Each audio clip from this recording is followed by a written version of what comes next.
soldados comiam. Ao longo da história, a demanda logística de manter um exército abastecido com comida foi considerado fundamental para comandantes militares. Batalhas e até campanhas inteiras foram perdidas com base em um exército subalimentado. Hoje em dia, existem vários métodos pelos quais os alimentos podem ser entregues às tropas rapidamente, bem como métodos inovadores de conservação e armazenamento de alimentos, que garantem que a comida que eles recebem seja altamente nutritiva e variada.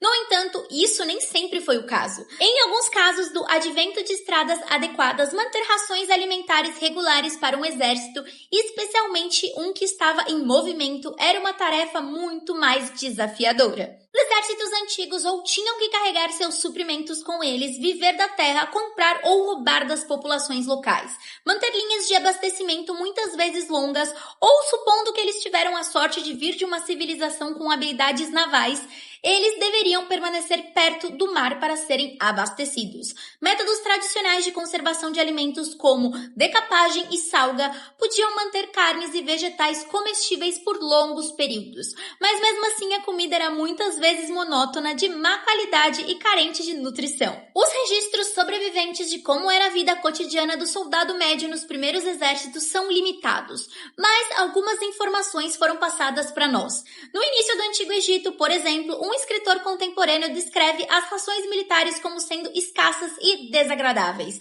enquanto outras fontes nos dizem que cada soldado era responsável por carregar o próprio suprimento de comida e água. Com o passar do tempo, a vida de um soldado egípcio, pelo menos em relação à comida, parece ter se tornado um pouco mais fácil. E sabemos que eles estavam consumindo uma variedade de vegetais, carnes, frutas e leguminosas. Na Grécia Antiga, o opílita médio tinha uma dieta à base de grumos de cevada, peixe salgado, sal misturado com tomilho, azeitonas, cebolas e o que mais ele conseguia saquear. Ele era responsável pela sua própria comida que obtinha em casas ou nos mercados. Eles também eram acompanhados por um escravo que carregava as rações, utensílios de cozinha e roupa de cama. Eles também costumavam levar espetos de ferro que podiam ser usados para grelhar a carne. Para campanhas em terra, ele recebia a ordem de levar provisões para 3 dias. Quando essas provisões acabavam, eles se restabeleciam em uma cidade. Se fosse uma cidade amiga ou neutra, eles podiam usar o seu salário para comprar mais provisões nos mercados. Mas se estivessem em uma cidade inimiga, o exército buscava seus suprimentos de comida via saqueamento. Essa era uma das razões pelas quais as campanhas em terra costumavam começar no início do verão, quando os grãos do inimigo estavam maduros, mas ainda não colhidos. De todos os exércitos do mundo antigo, o exército romano era o mais bem alimentado. Na extensão do império, o território romano cobria uma área superior a 5 milhões de quilômetros quadrados. Manter as tropas abastecidas nas vastas distâncias do Império Romano era uma tarefa bem difícil, mas a habilidade de organização foi um fator importante por trás do sucesso da expansão romana. Sabemos que, pelo menos desde o século 3 a.C., os soldados romanos recebiam uma ração padrão de grãos em um dia determinado. Embora haja uma pequena variação das fontes antigas sobre a dieta militar romana, aparentemente dependente da localização do exército e dos bens disponíveis, pode-se afirmar amplamente que um soldado romano poderia esperar receber as seguintes rações: grãos, carne, que era principalmente carne de porco salgada, vegetais como lentilhas e feijão, queijo, sal, vinho azedo e azeite. Dion Cássio escreveu que sem o necessário pão, vinho e azeite, os soldados romanos morreriam, enquanto os britânicos podiam sobreviver com grama, raízes e água. Enquanto estavam no quartel, um soldado romano podia contar com uma cozinha centralizada para preparar suas refeições. Mas em campanha, cada esquadrão de 8 homens era responsável por preparar a sua própria comida. A ração de grãos era normalmente usada de 2 maneiras, ou como pão, que exigia um longo processo de moagem antes de ser cozido em uma lareira aberta, ou se estivessem com pressa, com pucha, que era um tipo de mingau feito com grão cru. Quando o soldado precisava se mover rapidamente, eles recebiam uma ração própria, chamada bouchiletum, que era uma forma de pão assado 2 vezes, que é conhecido como hardtack, ou biscoito de navio. Ele nunca foi conhecido pelo seu sabor ou textura, mas sim pela sua capacidade de se manter por longos períodos. Então, significa que ele foi mantido nas rações militares até a Era Moderna. Embora os exércitos da Europa medieval, no geral, não fossem tão bem organizados quanto os antigos romanos, um soldado de infantaria comum geralmente podia esperar alguns suprimentos básicos fornecidos especialmente no início de uma campanha. Quando Eduardo III chegou à França em 1346, no início de uma campanha que resultaria na Batalha de Crécy, ele trouxe consigo grandes quantidades de carneiro, boi, suínos, salgados e frescos, queijo, ervilhas, feijões, bolos de aveia e trigo, pão e peixe seco. Também existem ordens remanescentes de Henrique V, instruindo padeiros e cervejeiros ingleses a aumentar sua produção na preparação para a campanha de Agincourt, em 1415.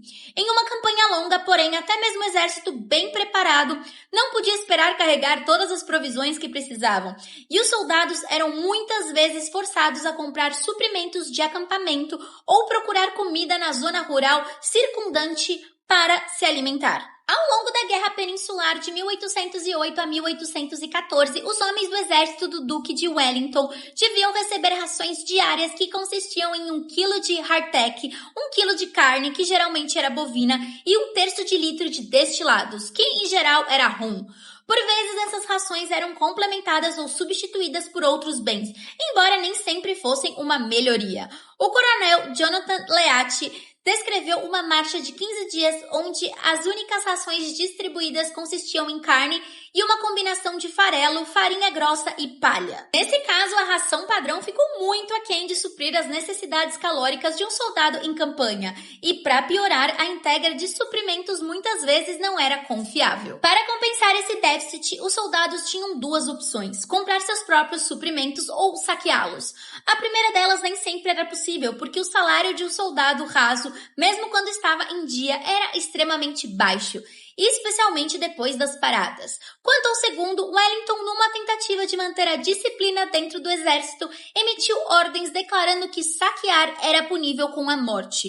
Essa sentença raramente era dada, geralmente nos casos em que um soldado havia usado violência excessiva, mas os homens que eram pegos ainda enfrentavam outras formas de disciplina, como ter suas rações de álcool suspensas. Apesar dos riscos, os saques eram generalizados e os oficiais, solidários com a fome de seus homens, muitas vezes faziam vista grossa, inclusive às vezes do próprio Wellington. Embora os soldados franceses recebessem rações diárias semelhantes a de seus colegas britânicos, apenas alguns dias de suprimento eram carregados de uma vez. Napoleão gostava que seus exércitos fossem rápidos e autossuficientes, e seus homens eram incentivados a buscar recursos ou requisitar bens. O saque ocorria com frequência suficiente para que a tática se tornasse conhecida como la maraude. E, embora isso fosse frequentemente proibido, não era incomum que eles fingiam que não viam. O fracasso espetacular da campanha russa de Napoleão, amplamente considerada como um dos maiores desastres militares de todos os tempos, pode ser atribuído em grande parte à má logística, à falta de suprimentos e às táticas russas de terra arrastada, que eventualmente levaram à morte por inanição dezenas de milhares de homens. É interessante notar que a dieta básica dos exércitos ocidentais mudou pouco ao longo do período da Idade Média. Carne salgada, pão e cereal, leguminosas, sal, queijo, cerveja e vinho, com algumas variações de exército para exército, mas permaneceram as dietas militares por séculos. No início do século XIX, houve grandes avanços na conservação dos alimentos. O desenvolvimento das conservas revolucionou o racionamento militar, embora a mudança tenha sido lenta no início, foi finalmente o primeiro passo para uma dieta mais variada dos soldados modernos.